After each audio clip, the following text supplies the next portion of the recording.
Se vocês tivessem que explicar em alguns pontos, assim, até resumidamente, senão a gente vai se estender muito.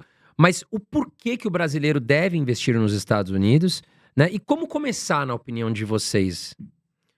Perfeito. Assim, no meu ponto de vista, por que que o brasileiro ele deve investir no caso, fora do Brasil? Porque o Brasil é 0,64% do mundo, né.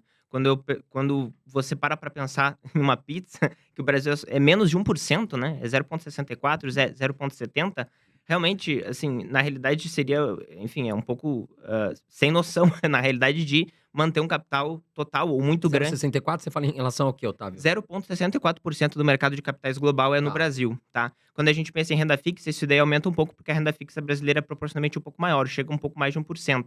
Mas o mercado de capitais, no caso de ações, no Brasil é 0,64% do mundo, tá. Até, por exemplo, países que têm um porte de PIB parecido com o Brasil, como a Austrália, por exemplo, tem um percentual maior, de 2%. Então, assim, claramente, no meu ponto de vista, o investidor ele deveria primeiro partir do pressuposto global e depois ele ter uma justificativa muito forte para concentrar em alguma coisa, né? Porque na realidade, quando ele concentra, ele está assumindo um risco que geralmente não compensa. Geralmente ele aumenta a volatilidade sem aumentar a expectativa de retorno, né? E quando as pessoas têm um capital enorme no Brasil, na prática, sabendo ou não, elas estão tendo uma decisão de investimento que vai aumentar muito o risco da carteira delas, de um ponto de vista global, né? Então, para mim, o ponto de partida ele deveria ser global e ter uma justificativa para concentrar no Brasil se a pessoa quiser, e não ao contrário, né. Então, assim, no meu ponto de vista, com certeza a pessoa ela deveria investir no exterior. As vantagens, assim, que eu vejo, principalmente para o brasileiro hoje em si, é a questão do dólar.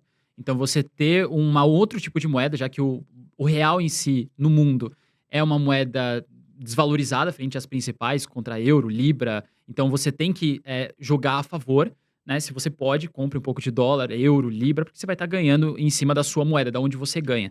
Então, esse já é um grande diferencial. Fora que lá fora você tem várias opções de investimento que você não tem aqui no Brasil. Então, por questão de diversificação mesmo, de possibilidades. Quando você investe na Bolsa Americana, você consegue investir no Japão, na Europa como um todo, em vários outros países. Então, você não fica muito preso e muito unificado aqui quando você faz isso, né?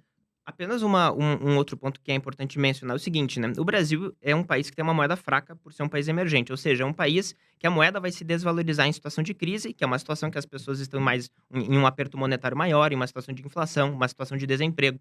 E se a pessoa investe fora do Brasil, em grande medida ela vai estar investindo em moedas fortes, como euro, libra, dólar, etc. E essas moedas, frente ao real, em crises, se valorizam. Então imagina um aposentado, por exemplo, que ele está lá com seus 70 anos de idade, ele tem uma carteira predominantemente em moeda forte. Se acontece uma crise no Brasil, o capital dele vai aumentar de valor em termos reais, né? Então isso é muito significativo para preservar o poder de compra dele, principalmente quando ele mais precisa, que são os momentos de crise e de desemprego. Por isso que é essencial investir no exterior, principalmente para uma pessoa que mora num país emergente como o Brasil.